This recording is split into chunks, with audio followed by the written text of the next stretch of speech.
Hello viewers, আপনারা যারা এরকম লোগো বানাতে পারেন না তাদের জন্য এই ভিডিওটি শুরু করলাম। মনোযোগ সহকারে ভিডিওটি দেখবেন আপনারা প্লিজ। কীভাবে আপনারা এই ধরনের লোগো মাত্র 5 মিনিটে তৈরি করবেন সেই কাজটি আপনাদের স্টেপ বাই স্টেপ দেখাবো। তাহলে এই কর্নারে ক্লিক করে, ঠিক আছে। তো এই যে ইমেজ সাইজ দেখতেছেন, তো ইমেজ সাইজ একটা ক্লিক করে দেবেন। ইমেজ সাইজে ক্লিক করার পরে এখানে একটা কর্নারে ক্লিক করতে হবে ডাইন সাইডে। তো কর্নারে ক্লিক করার পরে এখানে দেখবেন এই যে ইউটিউব থাম্বনেল সাইজটা আছে না, তো ইউটিউব থাম্বনেল সাইজটা আপনারা সিলেক্ট করে নেবেন। তো আমি অলরেডি এটা সিলেক্ট করলাম। এখন কী করবো, ওকে দিয়ে জাস্ট এখানে এই স্টেপটা ডাবল ক্লিক করবো। ডাবল ক্লিক করার পর আপনাকে মন মতো যে অক্ষর নেবেন এই অক্ষরটি এখানে নিয়ে নেবেন। তো আমি এটা নিয়ে ওকে দিতেছি। ওকে দিয়ে একটু টান্দা বড়ো করতে হইব। তো আমি এটা টান্দা বড়ো করে নিতেছি। বড়ো করে নেওয়া হয়ে গেলে এখানে কী করবো, এর ফন্টটা আমি চেঞ্জ করবো, মানে এই লেখাটা আমি স্টাইল দেবো, ঠিক আছে। এই আর্টটা আমার ভালো লাগতেছে না, তো এই এখানে ক্লিক করা। তো ফন্ট অপশনে চলে যাবেন। তো ফন্ট অপশন আমি দেখাইতেছি ফন্ট অপশনটা কোনটা। তো এই যে ফন্ট দেখতেছেন এবি, ঠিক আছে, নিচটা ফন্ট লেখা। তো এইখানে একটা ক্লিক করবেন।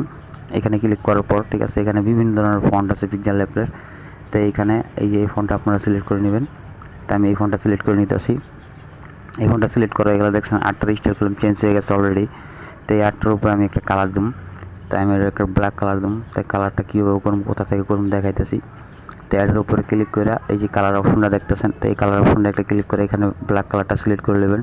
ব্ল্যাক কালারটা সিলেক্ট হয়ে গেলে এখানে কী করবেন, এটা জাস্ট মিডলে বসাই দিব। তো মিডলে বসাবেন কেমনে, এখন আদা বসাইলে গেলে উল্টাপাল্টা হইতে পারে। তো অ্যাডের উপরে একটা ক্লিক করে দিবেন। তো আমি দেখাইতেছি। তো এর উপরে ক্লিক করে এখানে দেখবেন এই যে 4টা তীর, যে অপশনটা দেখতেছেন 4টা তীর। তো 4টা তীরের উপরে ক্লিক করলে এই যে এটা মিডলে বসা নেবেন টিপ দিয়ে। মিডলে বসানো হয়ে গেলে এখন কী করবো, এখন একটা শেপ নেবো। এখান থেকে আগে এটা লক করে নেবেন। তো লেয়ারে চাপ দিয়ে এটা লক দিবেন। তো লক হয়ে গেলে এখানে আমি একটা শেপ নেবো। তো শেপ নিয়ে একটা নির্দিষ্ট স্টাইল দিতে হবে বর্ডারের লম্বা। তো শেপটা কোথায় পাবেন, এই যে প্লাস এখানে একটা ক্লিক করে এই শেপ নামের অপশনটা একটা ক্লিক করে দেবেন। এই শেপটা আমি একটা কালার দেবো। তো এটারও ব্ল্যাক কালার সিলেক্ট করবেন, ঠিক আছে। এনে যা যা করবো সব ব্ল্যাক কালার দিতে হইব, একটা অন্য কালার দিলে কোনো হইব না। তো এটা কী করবো, সুন্দর করে একটু একদম চিকন করে দেবো, নিজে একটু টান মানে ছোটো করে দিতে হইব। তো এটা ভালো করে এখানে অ্যাডজাস্ট করে এখানে বসাই দেবেন আপনারা। তো আমি কীভাবে বসাইতেছি আপনারা প্লিজ মনোযোগ সহকারে ভিডিওটা দেখেন। মাত্র 5 মিনিট আপনি এরকম স্টাইলিং লোগো তৈরি করবেন আপনার চ্যানেলের জন্য। তো এখানে ক্লিক হয়ে গেলে আরেকটা আমি নাম নেবো, ঠিক আছে। তো এখানে বসানো হয়ে গেলে এখানে লিখতেছি আমি লোগো রেসিং, মানে একটু সৌন্দর্যের জন্য আপনাকে দেখানোর জন্য। তো এখানে লোগো রেসিংটা আমি লিখতেছি। লেখা হয়ে গেলে এখন ওকে দিবেন। ওকে দেওয়া হয়ে গেলে এই ফন্টটা আমি চেঞ্জ করবো, আগে একটা কালার দিতেছি। তাই কালার অপশনে ঢুকে same to same black colour, আগের মতোই ব্ল্যাক কালার সিলেক্ট করবেন।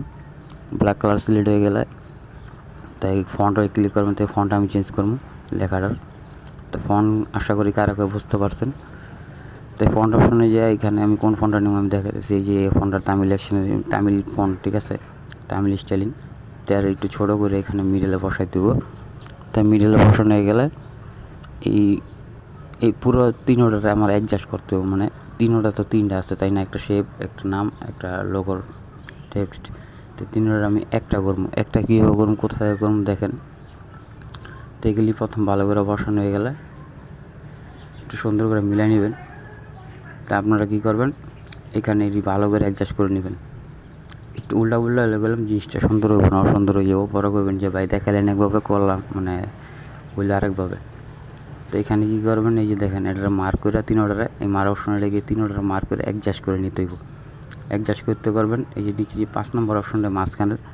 তো এর উপরে ক্লিক করে ওকে দিলেই তিনোটা একটা হয়ে গেল, ঠিক আছে। এখন লড়াচড়া করলে সমস্যা নেই। এখন এটার প্রতি আমি একটা গোল্ডেন কালার দেবো। তো আমি আগে থেকে একটা গোল্ডেন ইমেজ নামাইছি এখানে ঢুকা।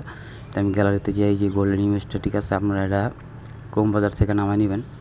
তো আমি এখান থেকে নামাই নিছি। আর আপনারা যদি না পান আমার ডেসক্রিপশন বক্সে এই ইমেজটার লিঙ্ক দিয়ে দেবো, এখান থেকে ডাউনলোড দিয়ে নিতে পারেন খুব সহজেই।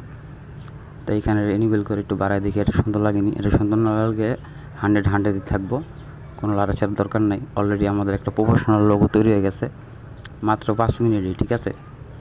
তা আপনারা মাত্র 5 মিনিটে এরকম প্রফেশনাল লোগো হাজার তৈরি করতে পারবেন। তো আমি ব্যাকগ্রাউন্ডটা রিমুভ করুন কীভাবে, এই অপশন ঢুকে ব্যাকগ্রাউন্ডটা অলরেডি রিমুভ করে দিলাম, দেখছেন। তো অলরেডি ব্যাকগ্রাউন্ডটা রিমুভ হয়ে গেল, শুধু লোগোটা থাকলো। এই লোগোটা আপনার অনেক কাজ করতে পারবেন, যেই জায়গায় দিতে পারবেন। তো সেই অপশনে ঢুকা এখানে একটা পিএনজি রাখতে হইব। তো এই অপশনে ঢুকে এটা পিএনজি রাখলাম। পিএনজি মানে কি, ব্যাকগ্রাউন্ড থাকবো না কোনো, এটা ব্যাকগ্রাউন্ডটা রিমুভ থাকবো, শুধু লোগোটা। তারপর কাস্টমে ঢুকে এটা হাই করে নিতে হবে, মানে এইচডি কোয়ালিটি।